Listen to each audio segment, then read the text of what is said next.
Hey guys, welcome back to the channel, and in this video I've got 3 replays for you in March's Tank of the Month, the NM116 Panserjager. So this is an American tier 8 tank destroyer, and yeah, so I think as I always do, we'll get into what the stats are all about and then some gameplay. So looking at stats, then you see it's got top forward speed of 61.20 kilometers an hour with a top reverse speed of 17.70 kilometers an hour. You have 1100 hit points, you have 212.90 meters of steel concealment and 234.26 on the move with 473 meters of view range. On the gun, you've got 10 degrees of gun depression, you've got a 5.43 second reload time with 1.62 aim time and 3.86 meters accuracy on the move. You've got 0.28 accuracy at 100 meters. You have APCR, heat and HE as your rounds. You've got 262 millimeters of penetration in your standard rounds with 320 on your heat, and they do approximately 280 hit points worth of damage. And you've got shell velocity at just over 1200 meters per second on your standard with 950 meters per second on your heat rounds. And then your silver bonus is standard 150%.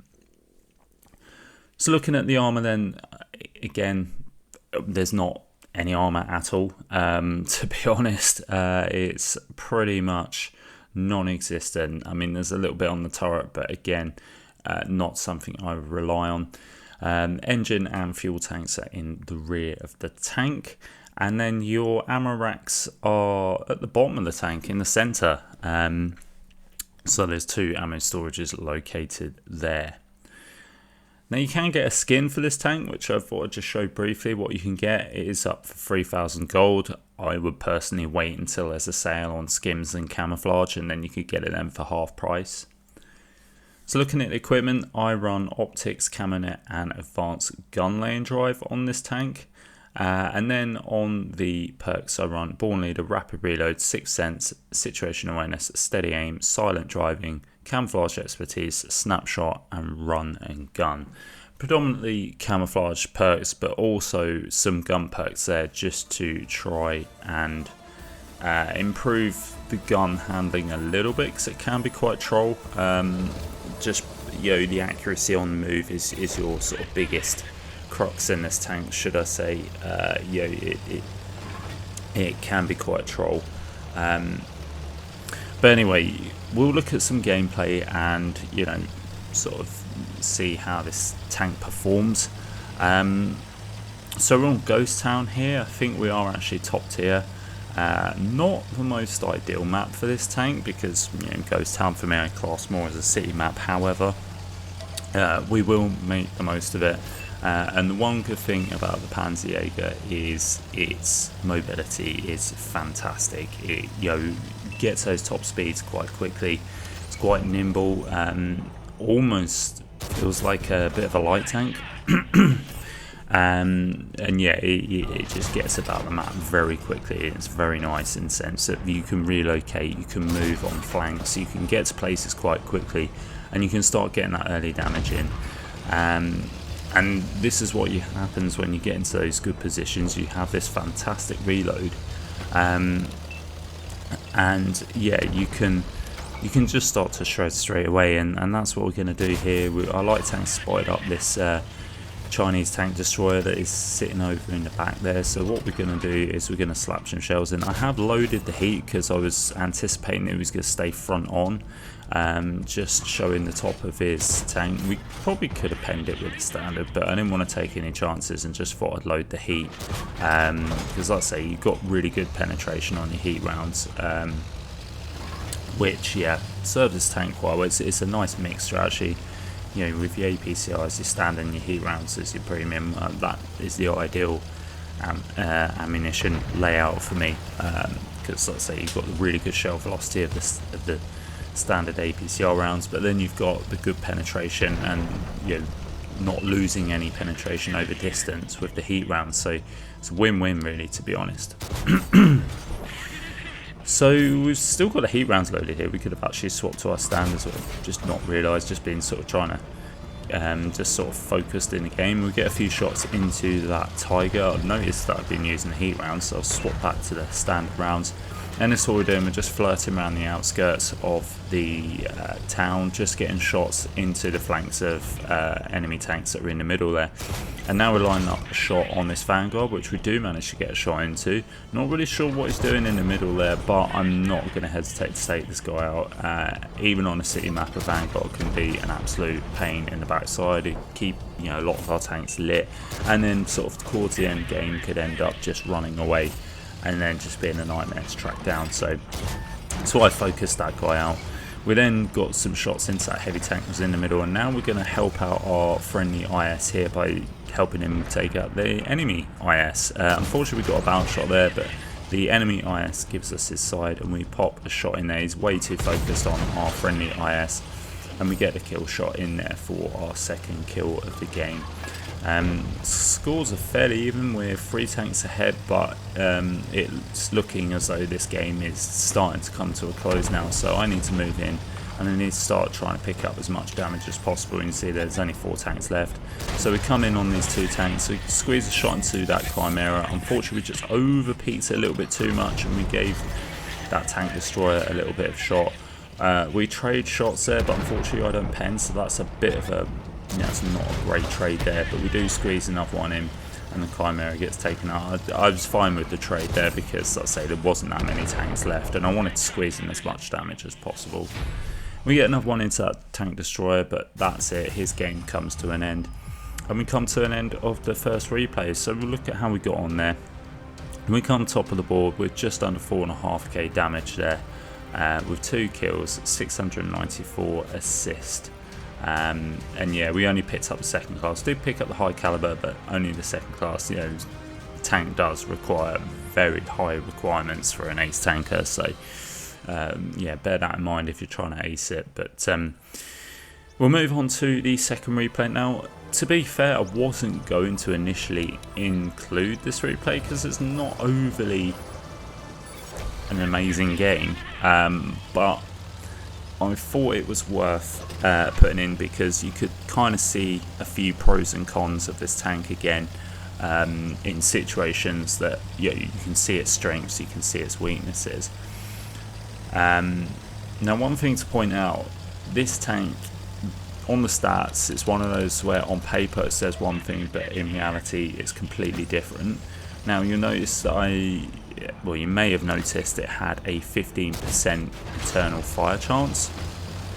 That to me feels like a little bit of a lie because this thing does seem to get set on fire a lot more than it should.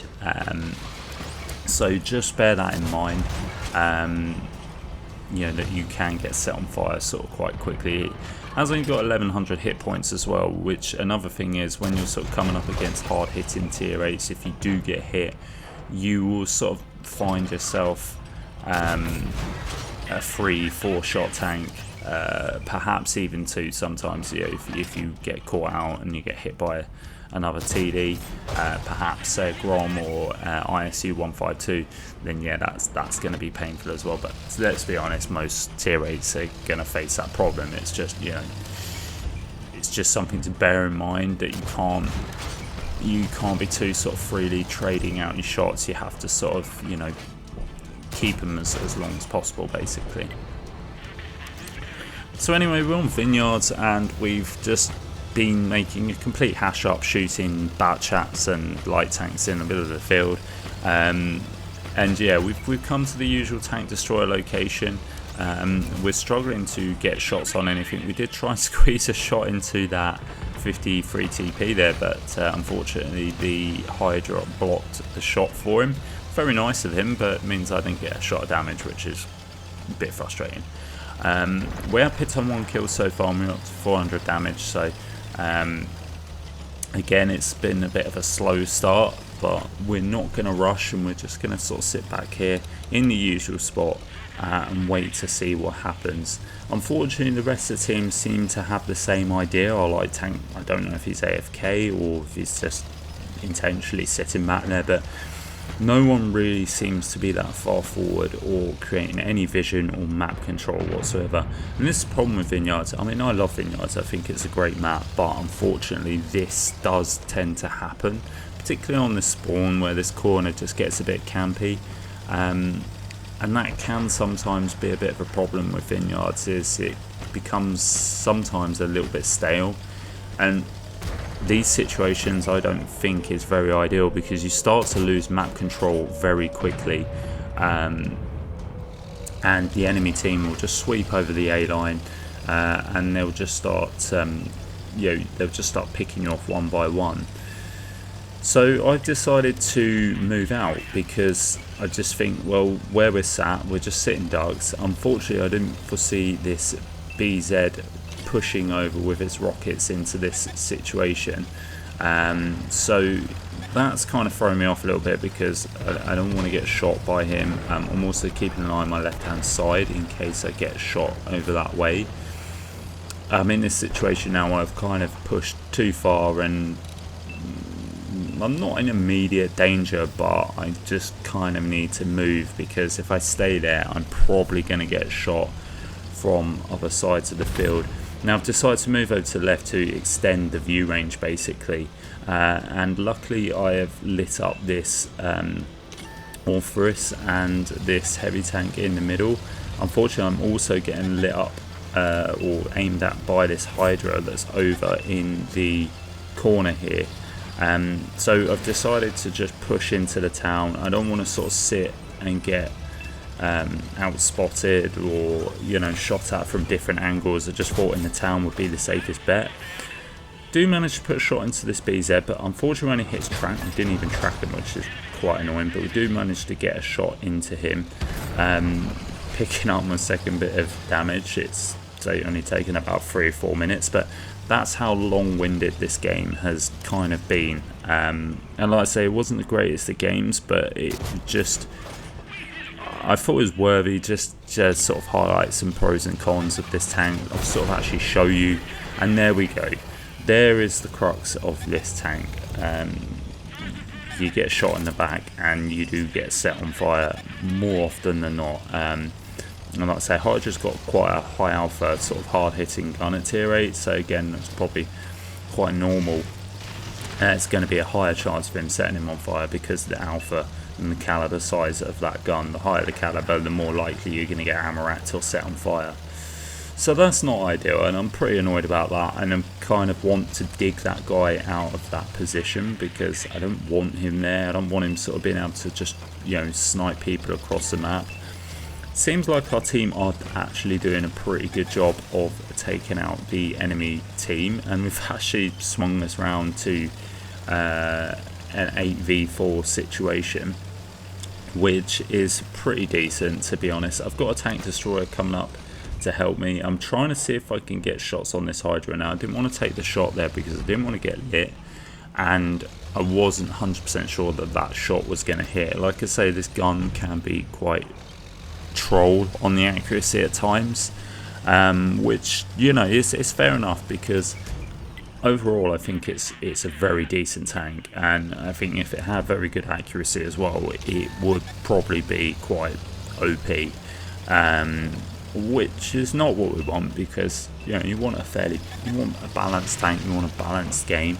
Yes, I know we don't quite get that, particularly at tier 10, but this tank for me overall I think is very strong. It's a very strong tank destroyer because it's got fantastic camo, it's got fantastic mobility, it's got fantastic reload, and so yeah, for me, if you have very good accuracy as well, as in, you know, accuracy on rotation and on the move, you know, dispersion, all that sort of thing, this thing would just be completely nuts. So yeah, I accept that it needs those sort of restrictions on it. Now you can see a pro of this tank here, the reload.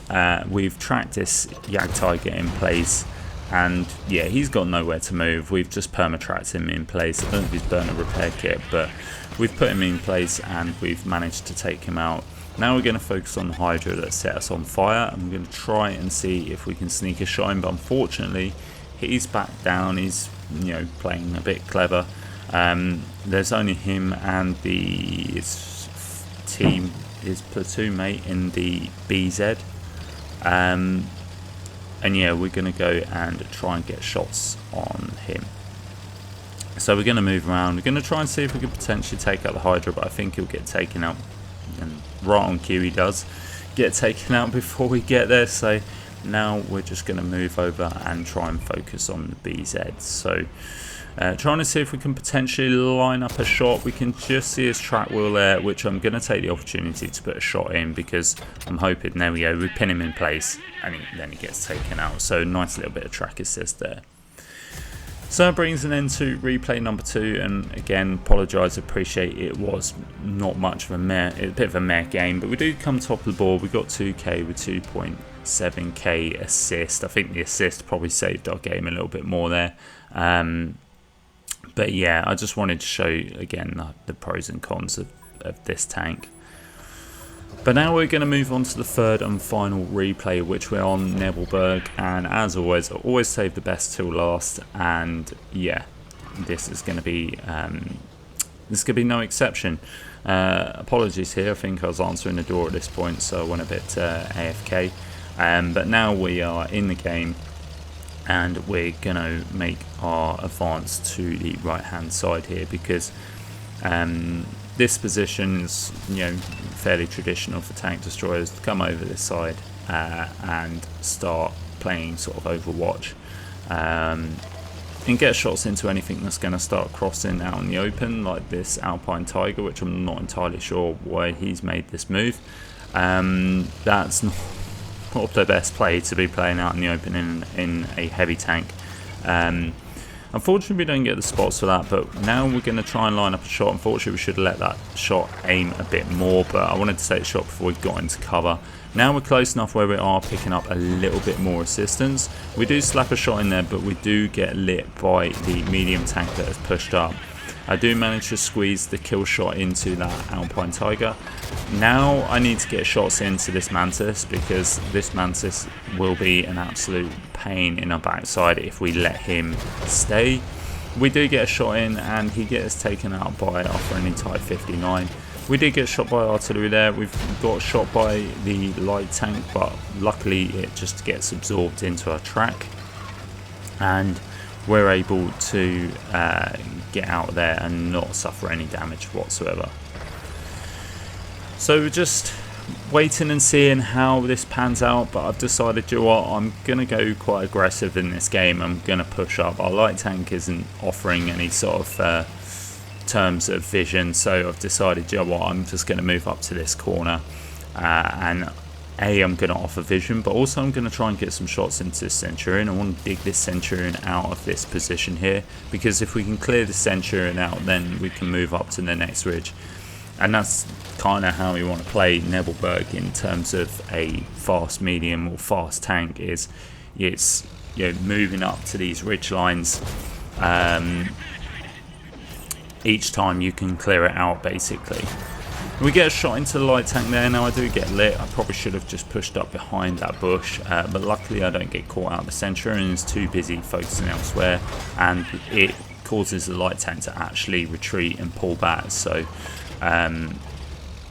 kind of done us a favour by getting that shot in, because he knows he's not safe. Now he's going to pull back, which means we could potentially move up to this position, and I've noticed that a couple of my teammates have moved up. I decided to squeeze another shot into the Centurion, as it's sticking his rear end out for me to be able to shoot. He's potentially a free shot for us now, so I was going to wait and see if he pops out again, if I could potentially get a shot in, but at this point I thought it doesn't seem to be happening, so I'm going to move in, and again I'm going to extend the view range for my teammates, because I've got 3 teammates behind me. And yeah, if I'm hoping that whatever I light up here, those guys will be able to get shots on. Now, shouldn't really be having to do this, because we do have a light tank that is behind us, and light tank is basically using me as a kind of guinea pig. He's just like, yeah, okay, you go first, you have a look, and then I'll follow, sort of thing. In actual fact, really, that light tank should be kind of leading the way, in my opinion, but We have, like I say, we've got fantastic camo. We've got, half decent view range. So, we're just gonna do the job for him because we know our camo can hold up quite well. We can outspot things without being spotted ourselves.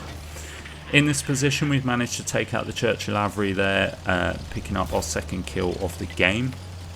Our light tank unfortunately has overreached a bit too much and has got himself killed as a result.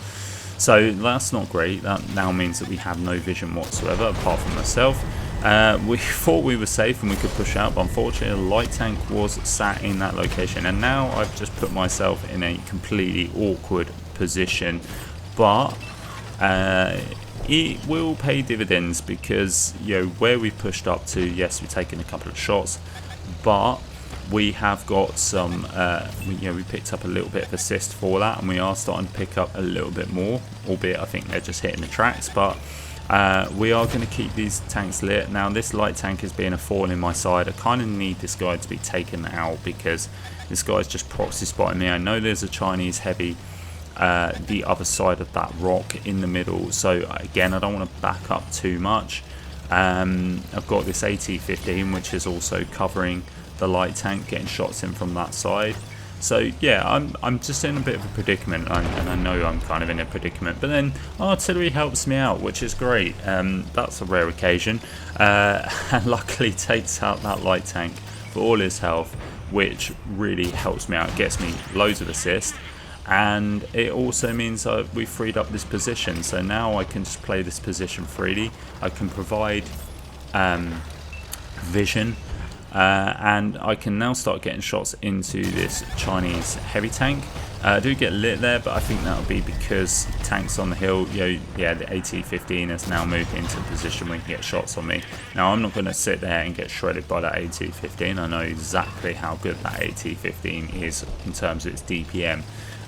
Recently playing it, so I'm not going to sit and take shots from that guy because I will be dead in a matter of minutes. I do load the heat to try and go through his superstructure, but unfortunately I only hit his gun, but it looks like he's backing up. The BZ in the middle gets taken out, so that's good because that now relieves my left hand flank. The AT-15 then decides to just come charging out, and I managed to get a shot into him. I'm not going to poke up and try and get a shot again. However, I don't need to because Type 59 takes him out. And we're in a 4v3 situation now, and I'm pretty certain I know where the TDs are going to be. In fact, there's one of the tank destroyers, which is the Foch, so I'm assuming the other tank destroyer is up on the hill. Just not sure where that heavy tank is, but now we've seen where both TDs are. And what I'm going to do is I'm going to move around. I've decided the SU-101 is kind of well turtled up, so our two, we got a heavy tank and our medium tank there, and I'm kind of thinking, well, between them this should be able to take him out. The Type 59 unfortunately gets taken out, so I thought I might just try and get the back of this AMX and take him out. If I get around his rear, he's not going to be able to do anything about it because he's a turretless tank destroyer. But unfortunately, on my way, I spot this BZ. I do manage to get a shot into the BZ, putting him down to a one shot, which is good. I'm going to try and see if I get a shot into his roof, but that doesn't quite pan out. I back up enough where he cannot get a shot onto me. I've loaded the heat because I was thinking about potentially poking that corner again and try and see if I spot up that BZ. But then I was thinking, no, the Foch is going to know I'm on that corner, so there's potential that he could turn around, try and come for me. In which case I have to go up the hill, and then he's going to kill me. But also he could spot me up, and the BZ could still be on that corner and get shots in. So yeah, I was very wary about playing that side, but I think here I'm going to attempt it again. I'm going for a wide angle here. Just because I want to see if I can potentially lie up that BZ maybe, or see if that Foch is going to come around. Kind of need to do something about this SU-101 as well, because I want to try and support our BZ, who is one shot. Both those tanks are one shot, so it's essentially who gets their shot in and penetrates first that will win that engagement. So I'm procrastinating a little bit here, but I didn't want to rush in. I didn't want to make any quick decisions and then instantly regret it, because it's a very close game here. You know, it's a 3v3. So I've decided to come back out this side and take a wide angle and see the Foch is moving in. The BZ has taken out our BZ. I know where that BZ is. So now it's just a case of trying to potentially focus out these tank destroyers. Now, I'm also noticing our artillery is making a move into the town for whatever unknown reason. I'm not entirely sure. Perhaps these tanks weren't in range. Perhaps he's just decided to take matters into his own hands. But yeah, not a great move. I was hoping he would just sort of stay at the back a little bit and let me do the spotting, and then he could just hit the tanks as and when. But anyway, we have outspotted the AMX AC there, and he turns. We had the heat loaded. The artillery gets taken out, but he actually ends up getting a shot onto the AMX, taking him out. So now we just have the BZ and the SU-101 to take care of. The BZ has just wandered out in the open, not sure what he's shooting at. Perhaps he was trying to aim at that corner. But luckily we've got the side of him, we take him out, and now it's a 1v1. We're against the SU-101. Now, not playing the SU-101 before, I'm not overly sure how much alpha that tank has.